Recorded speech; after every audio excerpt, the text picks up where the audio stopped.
Ready? Yeah. What's going on, Pack? Steve Del Savio from Pack Leader Dog Psychology and Behavior. I'm here with the lovely Cassandra Mordaga, my fiance, and also the Director of Operations here at Pack Leader Dogs. This is our first ever episode of the Pack Leader Show. I'm super pumped up about doing this. I've always been wanting to do this for a really long time, and it's something we talked about doing for a long time, and it was something that I kept making excuses to a degree, saying that I was too busy, which I am definitely very busy, but I'm too busy, I have too many things going on, that I won't be able to get to it. And then it was reality, in my opinion, a piece of insecurity that I had about actually talking to you guys in depth about what I really wanted to talk about, and us kind of talking about personal life and stuff like that. But it just became one of those things that I feel a sense of responsibility for being able to have the knowledge I have about dog psychology, my experiences in business, my experiences in life, our experiences as a relationship, working together, which is sometimes a little bit of an issue, but we make it work. And I guess you want to go first, or should I go first? No, you can go first. All I right. like hearing you talk. Okay. You do? Yeah. That's the first time I ever heard her say that. So I'm going to get into who I am. My name is Steve Del Savio. So as I said earlier, I'm the owner and head trainer here at Pack Leader Dog Care Services. We're also known as Pack Leader Dog Psychology and Behavior. So where do I start? How far back should I go? From the beginning. What's the beginning? I'll go back to high school. Let's put it that way. So in high school, actually it's good to go back to elementary school. So even from elementary school all the way through about 9th grade, I always got A's, straight A's in school and stuff like that. And around that time, I started getting a little bit more confident with myself. And that's where I started to kind of resist the structured school system, I would say. I definitely was kind of not the type of person who could be sitting in one seat, being told what to do, and that was where it ended. It was really a struggle for me to do that. So that's where my grades kind of started dipping. I never started failing or anything, but I started getting C's and not really focusing so much on the schoolwork, and I was really focused on actually playing sports and stuff like that. So I was a 3-sport athlete. I was all county in all 3. Are you impressed? Yeah. Yeah, thank you. I was all county in all 3. My favorite sport was definitely ice hockey, but the sport I was best at was baseball. So I was a pitcher, and I got a scholarship to play at Pace University, which was, at the time, was a Division I school here in New York. And I played baseball there and was doing really well. I was under the impression that I was being looked at by professional teams to be recruited and be drafted. Things were going great, and all of a sudden I got a slap in the face in life, which was my arm was busted and done deal. So that was step number 1 of my life, and the first kind of detour where things changed. Then my next step was working for a company in New York City, which is owned by my father. And it was a great experience working there. I learned a ton about business. I got to learn a lot from my father and see how he was able to really care about his employees and not just care about them as just someone to work for them, but to really care about them personally, which is something that I try to apply here all the time as we call them our pack. And I really care about them, not only just with the dog stuff, but also how things are going with their lives and making sure they're being fulfilled and happy. So that was it there. It was a great job, learned a lot about business, but was definitely not a job for me. I wasn't a huge fan of being at the New York City permit office every day, dealing with people there, which I would basically call it like the DM. It's like going to the DMV every single day of your life. Oh my and God, watching people who are just sitting there saying, I'm like, hey, there's a huge emergency here. Can we get some help? And they're, yeah, we'll get to you when we have a chance to get to you. It's the kind of thing. So that was just something, and it was just not, I wasn't fulfilled. That's the bottom line, is there was a job that the pay was good, and everybody on earth was telling me this is the way it should be. Take over the father's business and you'll be set for life and all the whole thing. And it took me a while, but it just was not the job for me, and I knew that I couldn't see myself doing that job for the next 40, 50 or whatever years it's going to be. And I decided to quit, and I didn't know what the hell I was going to do. I was living in Hoboken, still am, by the way.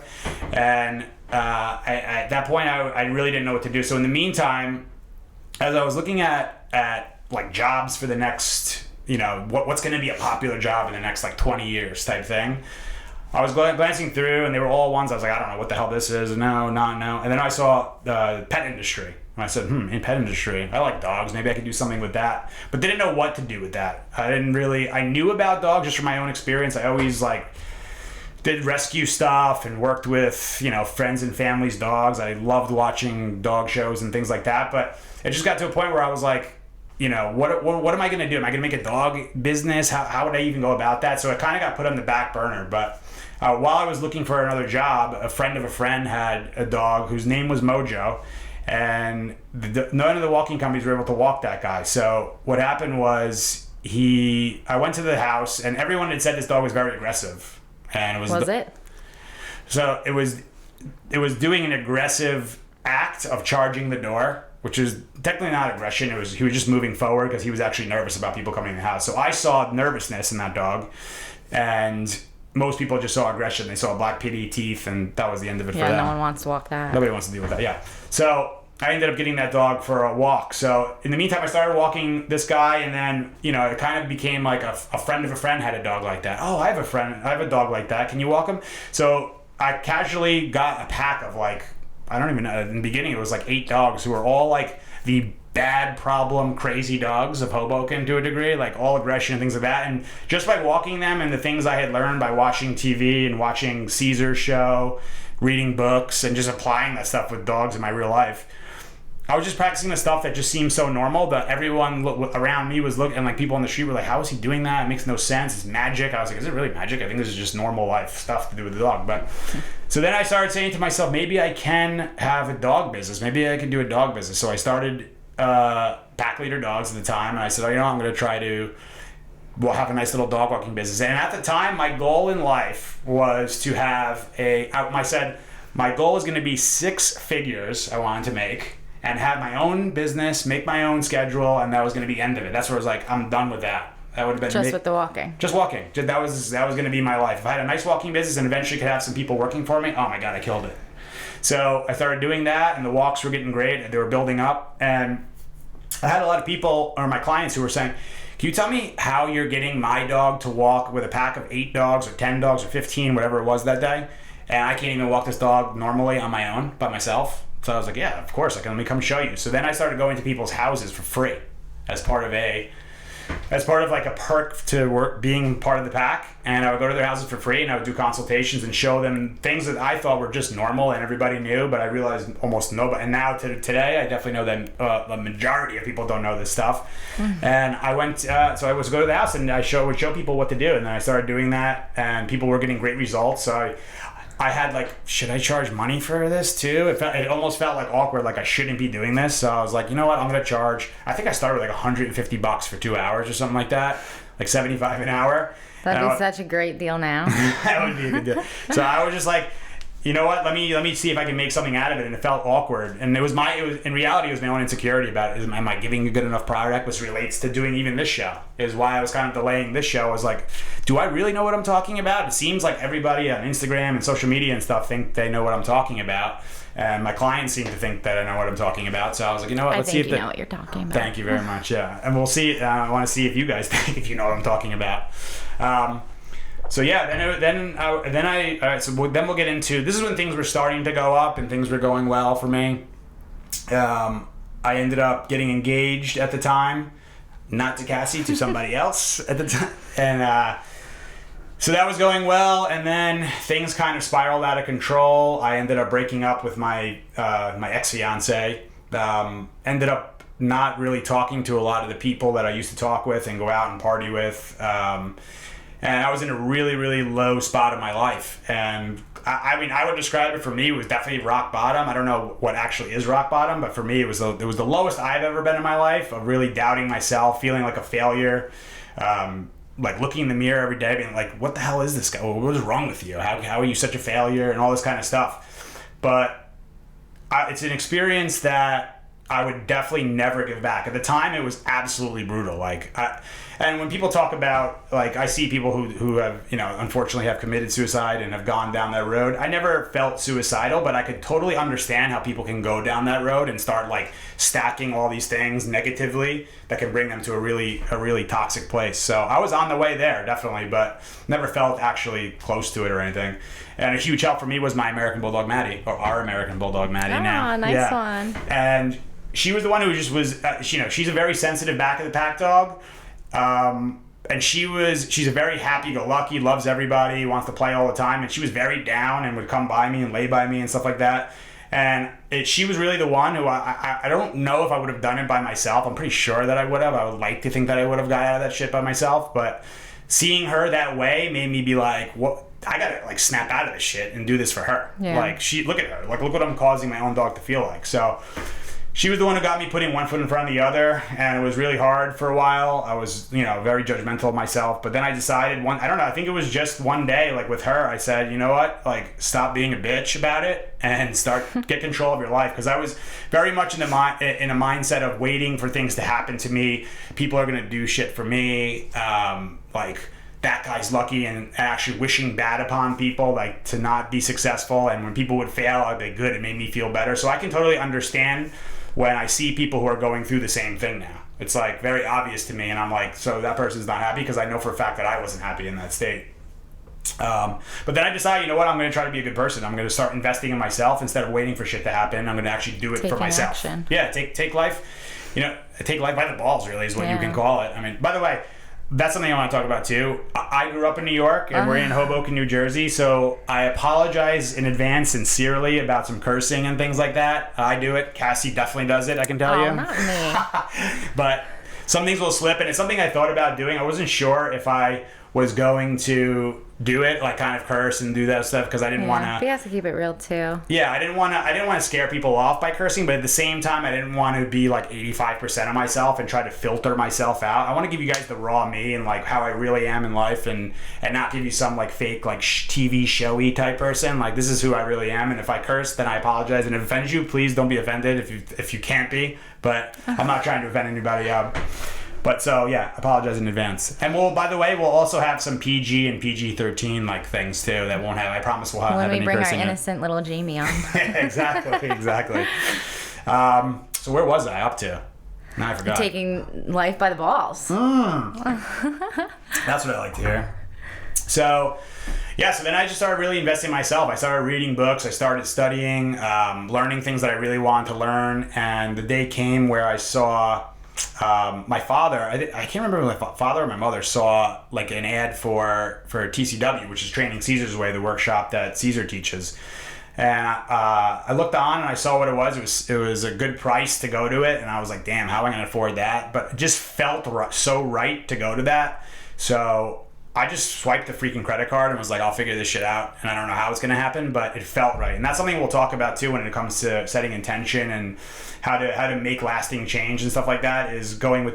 A lot of people focus on the how-to of how to do something, but they haven't really felt it at a deep level that they want to make that change. So for me, I can definitely tell you in my experience, when I actually felt that this was the right thing to do, the how-to, and that just, I was like, I'll figure it out. And obviously I figured it out, and most people will figure it out. Yeah, everything is you'll be able to figure it out if you really want it.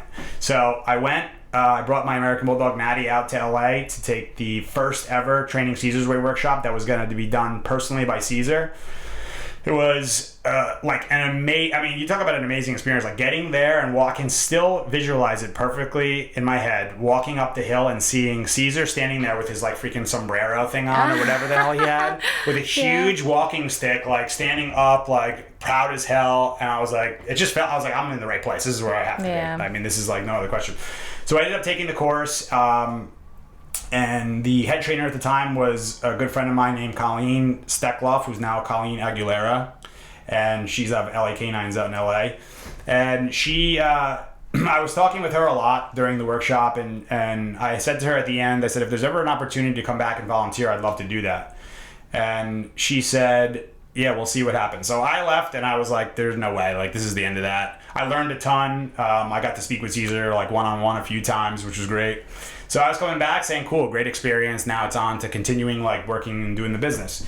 But I forget exactly what it was. A couple months later, I got I don't remember if it was a text from Colleen or an email from them. I'm pretty sure it was a text from Colleen that said, "Hey, Caesar said that he'd like to have you come back and volunteer." And I was like, "This is freaking amazing, right?" So at the time, though, the business wasn't just starting, and I was investing a lot of money back in. So for me to go out there and volunteer was definitely a struggle at the time. But again, another thing that felt right to do, so I did it. And I would pay my way and just scrape by and sleep on the floor in Colleen's room if she'd let me, or whoever was there. I would eat cheap food and just figure it out. Just get by as best as I could. And then come back, and when I would come home, I would work my ass off to get ready to volunteer for the next one. So I ended up volunteering there for, I don't even know, it probably said like 2 years I was volunteering there. Was it 2 years? Yeah. So I did it for 2 years, and then Caesar's business manager said, "Hey, we'd like to have you be Caesar's first assistant trainer." I said, "Great, that sounds like an amazing thing to me." So me and another colleague, Art, down in Dallas at Dogfit Dallas, he and I were the first volunteers that were invited back. So we were the first volunteers invited back, and then we were the first assistant trainers. So I've been Caesar's assistant trainer now for, how long has it been now? It's probably 2.5 years now, almost 3 years. Yeah, almost 3. And I've gotten really close with him. He's a good friend of mine. I also tour with him on the live shows that he does when he's up in the Northeast area. I've done a few shows in California and stuff like that too. And I had a great relationship with him. I got to learn so much with him and just see him behind the scenes and not on just the Dog Whisperer and Caesar 911 and all the shows. Just to see how much of it, people judge him from a TV show and things like that. But I know the guy at the core, and he's a really, really great person. He's helped me so much in my life.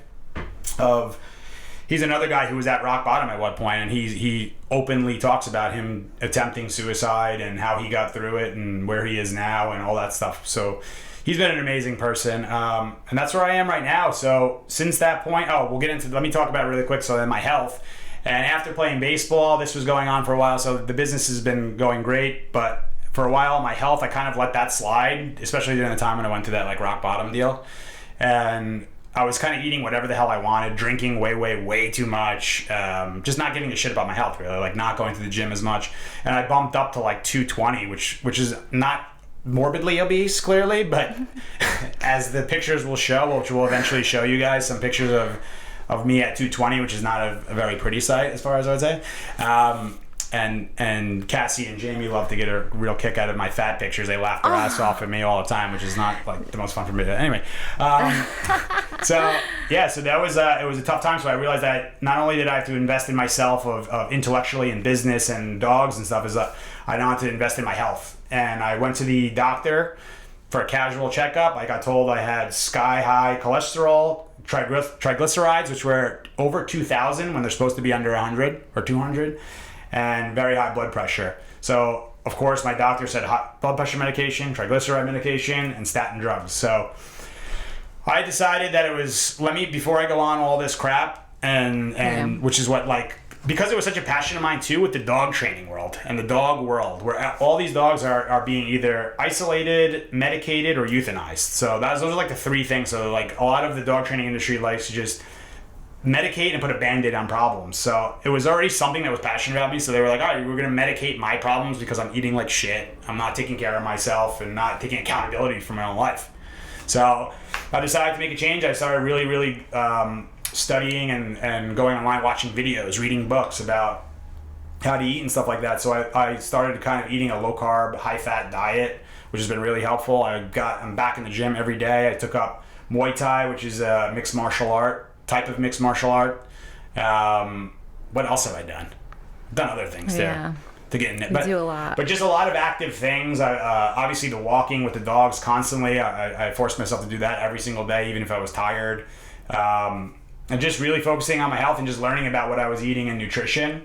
So that was the health part, and then that's where I went, and that's where I'm down to about 185 pounds now, so I'm feeling really good. So that's something I definitely want to talk about too, is health and nutrition, because obviously being balanced and being able to guide your dog as a leader, you need to be balanced yourself first. So that's something that I see a lot of our clients struggling with. So that's definitely something I want to talk about and help as many people as we can. But so as I was doing dog training, I started doing a board and training package, and one of my first clients sent me an email, which I didn't respond to for a while, and because I was a one-man show for a long time. So I didn't respond to a while, and all of a sudden I was like, oh shit, I forgot to respond to this person. And I heard voicemails from the person's mother. It's like saying, hey, we're outside your place, and we don't know where you are, but we're trying. My daughter wants to sign up for dog training. I was like, who is this lady? Who are these people? So I go back and I email back and see that she had an issue. I called her up, and it happens to be the lovely Cassandra right here. So Yeah, I kind of tracked you down, hunted you down. yeah. But how did you find me? How did you find me? It took me a while. Just Google though. I had to Google. I mean, I typed in dog training. It gave me all I hate to say it, just the bullshit. Yeah. Obedience. My dog already knew that. Jake already knew it. So for people who don't know, tell them about your past with dog training and the obedience and all that stuff. So I did. I went to school for dog training. Yeah. I took the whole course. I did an externship program, and it was all just obedience, positive training, treats, and my dog was crazy over treats. Yeah. He's still a little food motivated, but in the wrong way. He's overly obsessed. Yeah. But so I knew I needed something different. He did have an issue with my sister's dog in the house. He bit her in the face. It was a little traumatizing. But what else? What happened to the dog? So my dog's 80 pounds. Obviously Yeah. Jake, our dog, Yeah. I'll say. So Yeah. Jake is 80 pounds. My sister's dog was 5-pound Yorkie, and he bit her in the face. He kind of cracked her jaw, popped her eye out. You can so say it was he a bad popped their bite. jaw. You don't have to say kind of. It was a bad bite. It was one bite, but it was bad. But Yeah. it was over food. They could be together, obviously if food or treats weren't around. But I knew I needed help, and the people that I went to school with, my mentor, I guess I would say, they kind of just said, Jake doesn't like my dog. Jake doesn't like other dogs. Probably just keep him in the only dog in the house. And I was like, okay, well that's not a good answer. Do some what can we do to get him past this, to get him better, so he's not attacking my sister's dog, and we have to have baby gates in the house for dogs. And he was wasn't he attacking other dogs in the street, or going after, reacting, barking out the window, all that stuff? On leash. I wouldn't even walk him anymore. I couldn't even walk him. He would pull me down. Yeah. I only trusted my Johnny to walk him, my brother to walk him, because he was so strong. And then, I was, I guess, lucky in a way that I had a backyard so he could get out at some point. But I was moving into a new apartment with Danielle and the dog, so everyone was downsizing, and I was saying that, I need to find a trainer. The people my mentor that I went to school with and who was doing the positive training wasn't helping. So what were the tactics they were doing with him? I'm sorry. It was a lot of redirection with the food. Put food in the face, put steak. And Jake did not care about steak or hot dogs or sausage, anything. He just wanted to. It looked like he wanted to kill another dog. Yeah. It's so bad. Didn't you tell me? You also told me about the fence thing, about there was behind the wall or something, and then that's when we took my externship class. So the externship, I had to participate with my dog, or if I had another dog, if I didn't own one, but I did. So I took Jake, and they would, in the group class, I think there was 10 or 12 different dogs, and Jake started reacting, and they kind of just shunned us in the corner, put us behind a big red wall. Isolation. Yeah, they're once he settles, bring him back out a little, and then if he comes out a little and starts barking again and reacting, then put him back in, and do it over and over and over again. That class ended. It was only an hour, and we never got out of the corner. Yeah. So yeah. Then nothing was working. What they were saying wasn't working. So I knew I needed something different, something I used to watch Caesar on TV too, so I was I know I need something that's more dog psychology, than just treats and sit, all these commands, that wasn't working for Jake. So it took me a while, but I found you. Yeah. You were very I didn't even know how you found me, because my website was this little thing I had to type in dog psychology centers near me, dog training. Everyone pulled up we don't do aggression, we don't do that, we just do a group package or 3 sessions for basic price. I knew he needed to go somewhere or he needed an extensive training, so I did find someone else before you. Yeah. But they're oh, he's so aggressive, we need him to stay for at least 2 months. I'm I know he's not that aggressive, and the guy was just looked at Jake, and he's okay, yeah, you can put him back in the car and I'll show you the place. He didn't even really read into Jake, so I'm I don't even know if this guy really knows what he's doing. How am I gonna trust that? Let me try to see what else is out there. And there you were, but then you weren't answering my phone calls. Yeah, so nothing. I was you know what, enough of this guy. I was like so close to saying forget you. Yeah, it sounded like your mother was and my too. mom was like, no. Oh, she's like, we should go. They're right in Hoboken. Let's go. It's only like 25 minutes away. We go there. Can't find you. Yeah. Then you said, you called me and you're like, yeah, I can take him in 2 weeks, which was Thanksgiving or over Christmas. I'm like, I'm not giving my dog away that was like for literally Christmas. the only availability I had. Yeah, no one wants to give their dog away for the holidays. I'm like, you could take him for Thanksgiving. Yeah. So I gave him to you when I dropped him off. My mom always says, like, at the place. This was unbelievable, by the way. So, No. So they show up. First of all, Cassie comes walking out of the car wearing in full purple hair with, I don't know if I should really say, but like she was in a tank top and she looked very good. Let's just put it that way to me. And I'm standing out there and all of a sudden, like, her mom's like but she came with her mother and Jake, who was all over the place, by the way, like pulling, and they didn't know what the hell they were doing. He was a little crazy I'll admit. Yeah. So Cassie's mother is asking me, she's like, so do you live here by yourself? And I'm like, yeah, I do. And then she was so into she's like, really? Oh, so do you live here with your wife? Yeah, that's what she said. Do you live She's here with your all wife? The important questions. And I was like, nah, I live here by myself. She's like, oh, very interesting. I was like, oh, all right. I was like, is this for the daughter or the mother? I couldn't tell at the time who it was for. Well, then when we leave, she's like, oh, did you see his calves? I'm like, Mom, I'm dropping my dog off. Like, I'm not going to see him. He's getting training. Like, that's not what's important she's focused right now. on the calves. Relax. At some point during the show, I'll lift up the calves and show you guys what she's talking about. But They're pretty impressive. So then Jake got dropped off, and I just saw a dog who was insecure, who was leading the pack of females that he had there, and he was he just didn't know what to do. He was all over the place. So I brought him to the backyard, and I had someone send Maddie outside, who's my American Bulldog, and I saw him get really tense and excited. I did one correction to him, and he's like, what was that? What was that? Got attention, settled him. I brought him right into Maddie. Maddie smelled him, and Jake was like, what's going to happen to me? What's going to happen to me? Jake. Overweight Jake.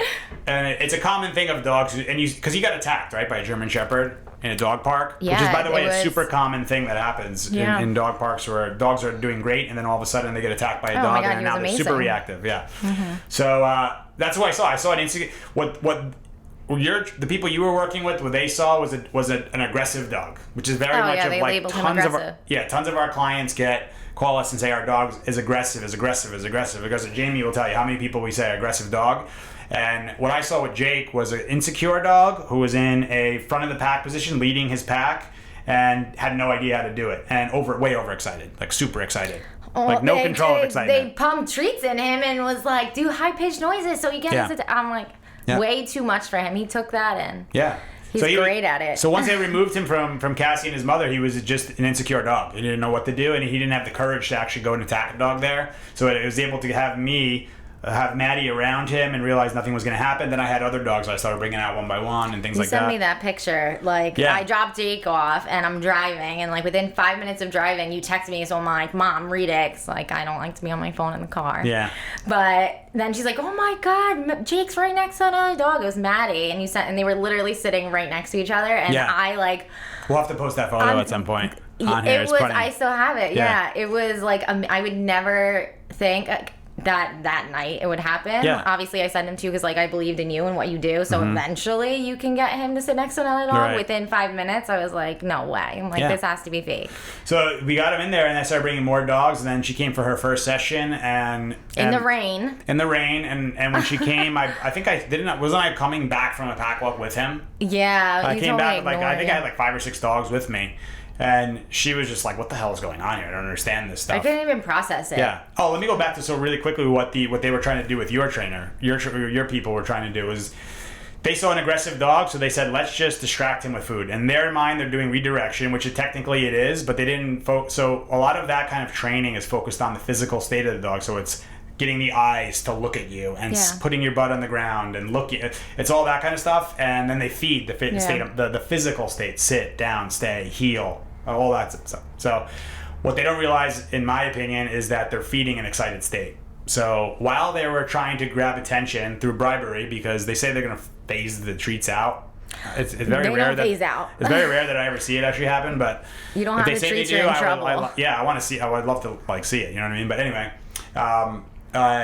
That's what they're trying to do. So they're just trying to distract, and it's not going to work because in reality you're just increasing more excitement. Some dogs it can totally work, but not all. So Jake was one of those guys that didn't work for. And we got him, and as Cassie and I were doing during our board and trains or our dog psychology camp, we always have the owners come throughout the board and train. Yeah, because it's really important that the owners are linked to the board and train. And it gives us an opportunity to work with the dog and the owner at the same time. So Cassie came, and we definitely hit it off. Like I think I got some extra sessions in there. Yeah, Steve just wanted me to come up. Yeah, she got some extra sessions because I was like, this girl is like I was really enjoying like hanging out with her and talking because she was so engaged about the dogs, like so wanted to know. She's like, wow, that makes so much sense and it's so interesting, and I was like thoroughly enjoying it. And the people like that in general in life, the people who are like really into things and positive and like my clients who are like really committed and things like that, like it just fires me up, and I'll go forever with them. You know what I mean? Yeah. So then we just kind of hit it off, and then it was then we sent Jake home. I did the go home in her apartment complex because she had said he just wanted to see where I lived so he knows where to spy on me. Yeah, good. And by the way, we'll talk about story versus reality during this thing too. Oh my God. So we were there, and because she was having issues with Jake in the apartment complex primarily, so I wanted to see him there.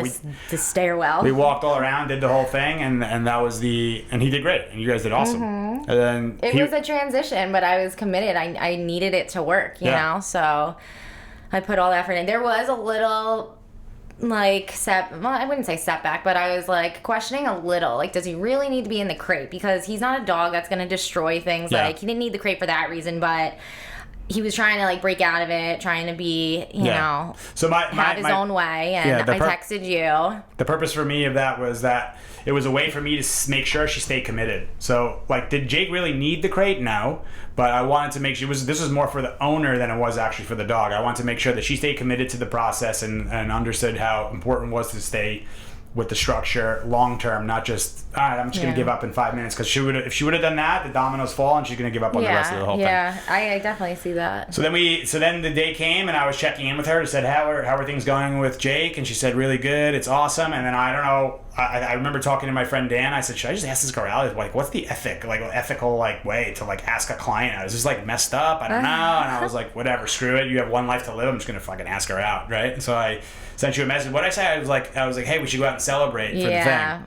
And Cassie right away was like, yes, thank God. I've been dying to hang out with you. No, I'm just kidding. Yeah. I wish I could say that. But we ended up going out. I didn't want to lose my dog trainer. I can't say no, so I had to say yes. Yeah, keep a dog trainer, right? Yeah. Exactly. So, I wasn't sure when I needed help again. Yeah, so we started, we went on a first date, and we had a really good time. We definitely had a few cocktails that night, that's for sure. I think they kicked us out. We were the last people in the bar. Yeah, we were the last ones there. We just were talking and talking, and it was like, this is an awesome conversation just about like life and dogs and everything, and we really hit it off.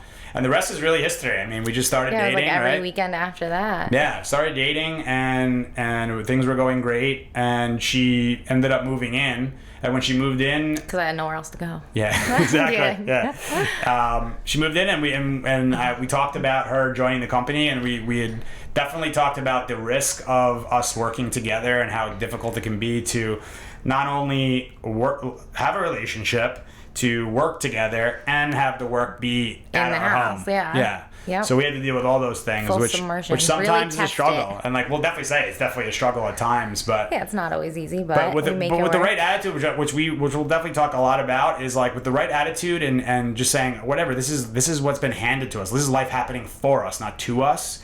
We just live every day as if it's like the greatest day. It took me a while to realize that too, because I'm like, why? I wanted a dog. I wanted a dog so bad, my own dog. I was over 18. I could, and then I'm like, why did I get Jake? I'm like, what the hell? Like, I want a dog that I could take anywhere, be nice to other dogs, have more dogs in the future. And I'm like, and now I have this dog who's like so reactive. Like, I did feel like a little like lost, but I'm glad I stuck it out. And that's also getting the dog that you need, not the one that you want. Mm-hmm. So most people... It's so true. I wouldn't change it for anything. Yeah, they want this, and they'll say, I want this type of dog. Then they get a dog that's a problem dog, but it's not really a problem dog. It's just that they don't understand, or it's exposing things about themselves that they never knew were there.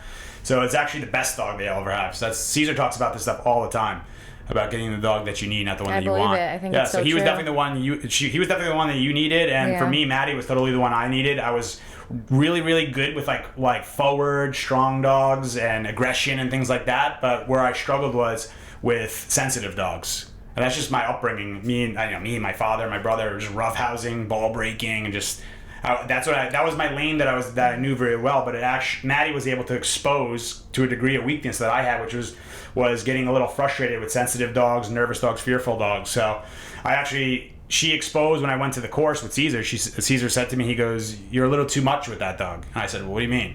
I was like, "But she needs to know what the deal is." He said, "No. But this is a back of the pack dog. You need to learn how to be sensitive with her and let her understand from a different way." Mm-hmm. So that was like something that I was like, wow, that makes so much freaking sense. Yeah. And now it's like being able to share it with all my clients, all the stuff that I've learned from him and like learned in my own experience. It's like so fulfilling to like see somebody say, wow, that makes so much freaking sense. Like, yeah, why didn't I just think of that? And it does make sense once you really understand dog psychology.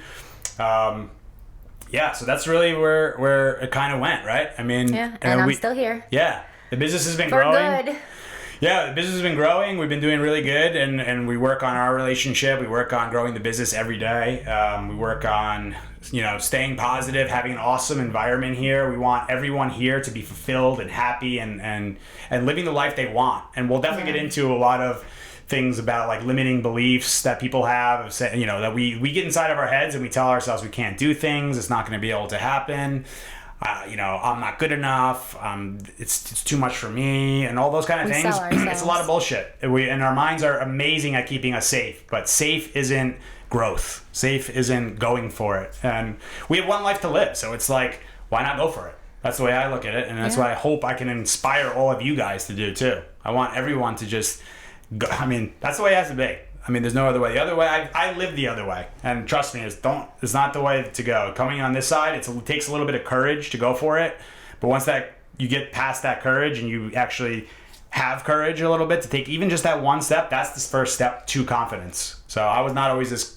Baby steps sometimes. Like, for me to do this in the past, this show, and be confident enough to sit in front of a microphone and talk to all of you, I would have never been able to do it, but it took the courage to actually go into my first consultation to learn how to talk with people. It took the courage to invite Adam out here and put me on camera and say, what are you doing right now? And looking at a lens and looking at this lens. But I know this lens leads to all you guys. So it really inspires me to help you guys too. So I'm super pumped up. This is the end, I would say, of episode 1. The set here is still under construction. We should have put like big yellow tape that said like caution, like under construction. But we wanted to get in the first episode and kind of introduce ourselves. I'm super pumped up. Are you? Yeah. Yeah, you better be. I'm ready for it. Or else you're fired. No. But it was awesome, and we'll see you guys soon for episode 2. Definitely put in the comments section anything you guys want us to talk about, questions. Any questions, make sure you put hashtag #AskThePackLeader, right? Is that what you decided? So hashtag #AskThePackLeader in the comments. Stay calm and confident, and we will see you guys soon.